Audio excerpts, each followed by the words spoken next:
खबर हरियाणा रेवाड़ी से। विकसित भारत संकल्प यात्रा जरूरतमंदों को योजनाओं का लाभ देने की गारंटी, वंदना पोपली। अब खबर विस्तार से। आज शाम रेवाड़ी शहर के गोलचक्कर पर विकसित भारत संकल्प यात्रा पहुंची। कार्यक्रम की मुख्य अतिथि भारतीय जनता पार्टी की प्रदेश प्रवक्ता वंदना पोपली ने लोगों को सरकार की योजनाओं के बारे में बताया। बड़ी संख्या में लोग सरकारी सेवाओं का लाभ लेने के लिए पहुंचे। वंदना पोपली ने सभा को संबोधित करते हुए कहा, 2047 तक मोदी जी का सपना है भारत को पूर्ण रूप से विकसित राष्ट्र बनाना है, जिसके लिए भारतीय जनता पार्टी अथक प्रयास कर रही है। इसके लिए वार्ड वासियों को विकसित भारत संकल्प शपथ दिलाई गई। उन्होंने कहा कि विकसित भारत संकल्प यात्रा असल में जरूरतमंदों को योजनाओं का लाभ देने की गारंटी है। उन्होंने आयोजित कार्यक्रम में कहा कि देश व प्रदेश सरकार की विभिन्न जन कल्याणकारी योजनाओं को समाज के नागरिकों तक पहुंचाने और उसके प्रति लोगों को जागरूक करने के लिए विकसित भारत संकल्प यात्रा चलाई जा रही है। विकसित भारत संकल्प यात्रा के तहत किसान से लेकर विद्यार्थी तथा बच्चों से लेकर वृद्धजन तक को दी जा रही सरकार की विभिन्न जन कल्याणकारी योजनाओं से आमजन को गांव-गांव पहुंचने वाली जागरूकता वैन तथा विभिन्न विभागों की ओर से लगाए जा रहे जागरूकता शिविरों के माध्यम से लाभान्वित किया जा रहा है। उन्होंने कहा कि देश व प्रदेश में अंत्योदय के स्वप्न को साकार करने में प्रधानमंत्री श्री नरेंद्र मोदी व मुख्यमंत्री श्री मनोहर लाल की सरकार अपना दायित्व प्रभावी ढंग से निभा रही है। विकसित भारत संकल्प यात्रा जनसंवाद के माध्यम से सरकार विकास की गारंटी के साथ आमजन तक पहुंचते हुए लोगों को और अधिक लाभान्वित कर रही है। कार्यक्रम में पहुंचने वाले आयुष्मान लाभार्थियों ने योजना को अपने जीवन के लिए एक तरह से वरदान बताया।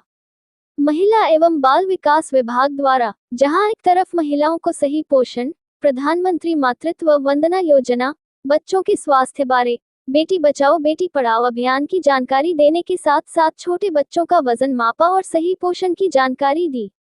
वंदना पोपली ने रेवाड़ी वासियों को 22 जनवरी के लिए आग्रह करते हुए कहा कि ये दिन सैकड़ों वर्षों के बाद आया है, जब राम लला टैंक से अपने मंदिर जा रहे हैं। इस दिन को धूमधाम से दीपक जलाकर दिवाली मनाए। उपस्थित जनसमूह ने जय श्री राम के उद्घोष के साथ अपनी मुहर लगाई। इस मौके पर विशेष रूप से नगर परिषद की चेयरपर्सन पूनम यादव, उप प्रधान श्याम सुंदर चुग, भाजपा के जिला उपाध्यक्ष अजय कांटीवाल, महेश स्वामी, पार्षद मंजू भेलिया, सोमदत्त प्रधान, रिंकू मेंदीरत्ता, मोनू पिपलानी, काठ मंडी उप प्रधान राजू अदलखा, ललित सचदेवा, नवीन रोहिल्ला, भगवान दास खिची, संजय बदगुज्जर तथा अन्य गणमान्य लोग उपस्थित रहे। हरियाणा रेवाड़ी से आदर्श शर्मा की रिपोर्ट, न्यूज़ अवीपी से। वापस लाने का काम अगर किसी ने किया है वो प्रधानमंत्री नरेंद्र मोदी ने किया है। वो ताकत जो हम महसूस करते हैं, ये ताकत हमने पहले महसूस नहीं की थी। पहले सिरकटी लाश आया करती थी, पाकिस्तान भेजता था कि कर लो तुमने जो करना है, और हम यूएनओ में चले जाते थे और हम कहते थे कि कुछ करो पाकिस्तान का। और आज वही पाकिस्तान क्या कर रहा है? आटा मांग रहा है। आटा नहीं मिल रहा है उसको, भीख मांग कर चल रहा है। वो हाल कर दिया पाकिस्तान को, जिसको कहा जाता था हमारा सबसे बड़ा दुश्मन है। ये काम मेरे प्रधानमंत्री मोदी का है। धारा 370 को हटाना हो। क्या एक विश्वास कर सकते हैं कि एक देश में 2 प्रधान, 2 विधान हो, 2 झंडे हो? वो हमारे देश में हुआ करता था। और फिर कहते थे कि अगर ये 370 हटाओगे ना तो देख लो बहुत बुरा हाल हो जाएगा, आग लग जाएगी। ये यूं चुटकी बजाई और 370 साफ। वो हम सभी ने देखा है। एक बहुत महत्वपूर्ण विषय है, वो भी मैं आपसे चर्चा करना चाहूंगी। पीले अक्षर पहुंच गए आपके घर में? पीले अक्षर पहुंच गए आपके घर में? तो एक बार हाथ उठा के जोर से बोल दो, जय श्री राम। दूर दूर तक गूंज जानी चाहिए, जय श्री राम। ये जो आपको आमंत्रण आया है, ये सालों बाद, सैकड़ों सालों बाद जो राम मंदिर बनने जा रहा है, मैं तो जब भी बोलती हूँ मेरे तो रोंगटे खड़े हो जाते हैं कि सैकड़ों साल बाद ये समय आया है जो हमारे राम जी कहाँ बैठा करते थे? टेंट में बैठा करते थे। और लोग है जब हमारे राम जी महल में जाने वाले हैं। सैकड़ों सालों के बाद ये समय आया है और मैं प्रधानमंत्री मोदी जी का धन्यवाद करती हूँ कि उन्होंने ये दिन दिखाया है। हम सब बहुत भाग्यशाली हैं कि हम ये दिन देख रहे हैं। 22 को ना जाना, लेकिन 22 के बाद जरूर जाना, रामलला का दर्शन करके आना। और एक बार फिर से जय श्री राम। कोई भी बड़ा काम करना हो, मोदी जी कभी पीछे नहीं हटते, वो तो हमने देख लिया। भारत जो है विश्व गुरु बनता जा रहा है। आज हम 5वीं सबसे बड़ी अर्थव्यवस्था है। आपको मालूम होगा कि एक समय में अंग्रेज हमारे पे राज किया करते थे। हमारी सारी जितनी भी वेल्थ है, कोहिनूर हीरा है, जितना हमारा यहाँ से लेकर जा सकते थे सब कुछ ले गए, और आज हमने उनको इकोनॉमिकली पीछे छोड़ दिया। हम 5वीं सबसे बड़ी अर्थव्यवस्था है। हमने ग्रेट ब्रिटेन को, इंग्लैंड को, अंग्रेजों को पीछे छोड़ने का काम किया है, और ये मेरे प्रधानमंत्री की इच्छा शक्ति है। इसके अलावा मैं ये भी कहना चाहूंगी कि अगर बड़े काम किए हैं तो ऐसे विषय जिसके बारे में कभी सोच नहीं सकते थे कि एक प्रधानमंत्री कहेगा कि चलिए आज से उठाइए झाड़ू और लग जाइए सफाई में, कोई नहीं कहता था। किसी को परवाह भी नहीं होती थी कि क्या हो रहा है देश में। हम गाड़ी में जाते थे, मूंगफलियां वहीं खाई, छिलके वहीं गिर दिए। हमारी आदत बदलने का काम इसलिए किया क्योंकि 2047 तक हम विकसित राष्ट्र बन जाएंगे। हम में से कोई अगर विदेश में जाता था कहता था कितना अच्छा देश है, ना कोई कूड़ा, ना कहीं पर गंद। लेकिन ये कूड़ा हटाने का काम सिर्फ सरकार का नहीं है, ये हम सबका है, ये हम सब ने मिलकर करना है, और उसमें उतना ही आपका कर्तव्य है जितना सरकार का है। और वो एक प्रधानमंत्री के मुंह से सुनना, और प्रधानमंत्री मोदी जी ने एक और बड़ा इम्पोर्टेंट विषय लिया, वो ये था कि शौचालय बनवाना या इज्जत घर बनवाना। आपको मालूम है 40% अपराध जो महिलाओं के खिलाफ हुआ करते थे वो कब होते थे? जब वो खुले में शौच जाया करती थी। हम तो चलो शहर में रहते हैं, लेकिन जब गांव में जाती हूँ, मैं बात करती हूँ मेरी बहनों से, वो कहती है कि हमें इतना सुख हो गया, हमारे को कोई टेंशन नहीं है कि सुबह मुंह अंधेरे उठो और जाओ और लोटा लेके जाओ, और बाई चांस कोई साइड में से गाड़ी निकल जाए या बाइक निकल जाए तो उसी समय खड़ा होना पड़ता था। वो स्थिति खत्म हो गई है। अब घर घर में शौचालय बन गए हैं, और वो जो अपराध थे वो भी खत्म हो गए हैं जो शौचालय में जाते समय होता था, खुले में शौच में जाते समय होता था। एक विषय और आपको कहना चाहती हूँ कि ये जो पोर्टल बने हैं, कई बार ये कह दिया जाता है कि भारतीय जनता पार्टी तो पोर्टल की सरकार है। क्या आपने कभी सोचा था कि फोन से बिजली का बिल भर जाया करेगा? कांग्रेस की सरकारों में हम लाइन लगाया करते थे बिजली का बिल भरने के लिए, ड्यूटी लगाते थे, बेटा आज तू जाइयो, ठीक है भाई आज तू चला जाइयो, सुनो आप चले जाना, आज बिजली का बिल भर लाना, पानी का बिल भर लाना, और पूरा दिन गया, लाइन में खड़े हो जाओ। और अब क्या करना है? मोबाइल उठाया, बिजली का बिल भर दिया, मोबाइल उठाया, पानी का बिल भर दिया।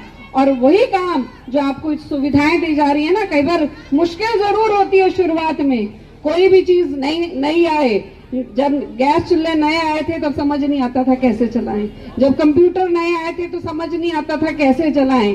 ऐसे ही पोर्टल थोड़ा मुश्किल तो लग रहे हैं, लेकिन उसके बाद हमें किसी पे डिपेंडेंट रहने की जरूरत नहीं है। मोबाइल उठाओ और अपने काम आराम से कर लो। अभी यहाँ पर आप सुन पा रहे होंगे कि कुछ बहनें आकर बता गई थी आयुष्मान योजना के बारे में। आयुष्मान योजना क्या है? जितने भी लोग हैं भारत के, अगर कभी बीमार, भगवान ना करे बीमार हो जाएं, तो एक डर रहता था कहां से पैसे आएंगे, किससे मांगने पड़ेंगे। अगर गरीबी रेखा के नीचे हैं और बीमार पड़ गए तो क्या करेंगे, किसके आगे हाथ फैलाएंगे?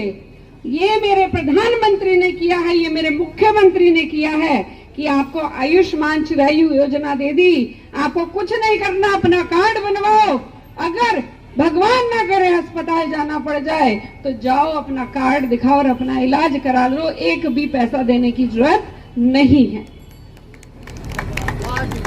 ये इतना बड़ा काम जो मेरी सरकार ने किया है, और मैं तो कहती हूँ कि अभी तो उड़ान बाकी है, आसमान बाकी है, अभी तो बहुत सारी चीजें हैं जो होनी बाकी हैं। और धीरे धीरे आप देखेंगे कि हमारा जो व्यवहार बदला है, आने वाले समय में कहेंगे कि अरे क्या था उस समय, कांग्रेस के समय में रात भर लाइट नहीं आती थी, गली में आके बैठ जाते थे, पंखा जला करते थे कि लाइट ही नहीं आ रही, क्या करें। पूरी गर्मी हम बाहर बैठा करते थे, पानी नहीं आया करता था।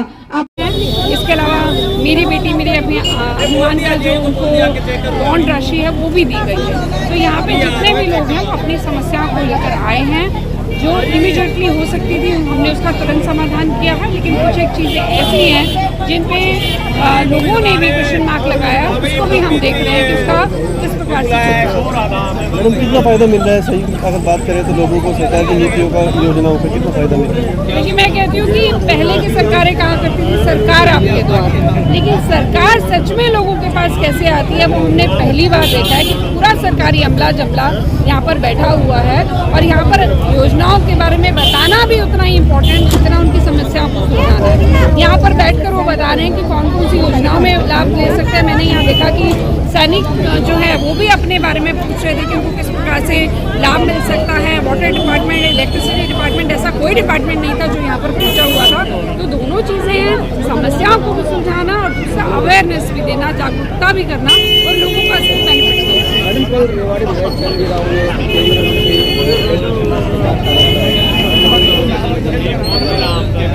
मुझे लगता है अगर कैप्टन जी की बात करें, अनपढ़ तो है नहीं, आरटीआई लगा लें, कोई सबूत है तो दिखा दें।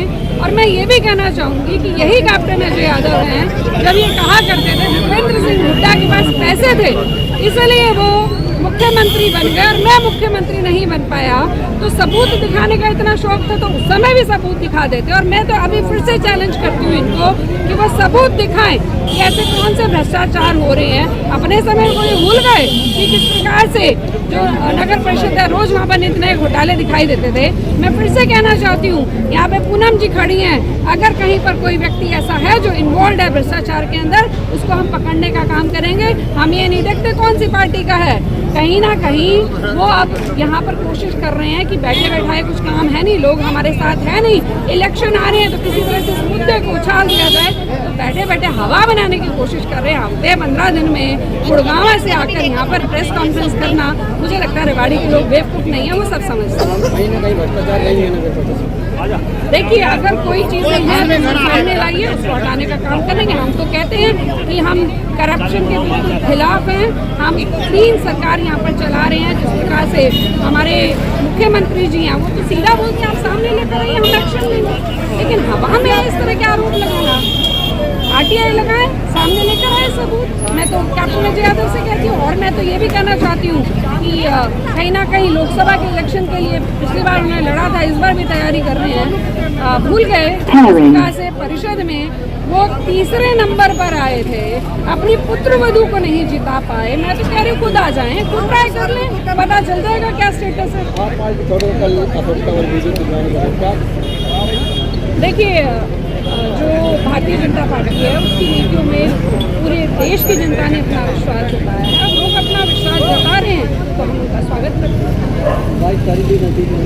22 जनवरी कार्यक्रम, देखिए 22 जनवरी के लिए मैं पूरे भारत की जनता को, हरियाणा की जनता को, रेवाड़ी की जनता को ये संदेश देना चाहती हूँ कि ये सैकड़ों सालों के बाद ये समय आ रहा है जब रामलला टेंट से उठकर अपने मंदिर में जा रहे हैं। और आप देख पा रहे होंगे कि किस प्रकार से लोगों में जोश है, किस प्रकार से रेवाड़ी सजी हुई है, लोगों ने अपने घर सजाए हुए हैं। उनसे ये अनुरोध करना चाहूँगी कि दिवाली मनानी है, दीपक जलाने हैं, रंगोली सजानी है। ये जो समय है, हम बहुत सौभाग्यशाली हैं जो ये हमें समय देखने को मिल रहा है, तो सभी इसको पूरे जोर से, पूरे उत्साह से मनाएं। ठीक है।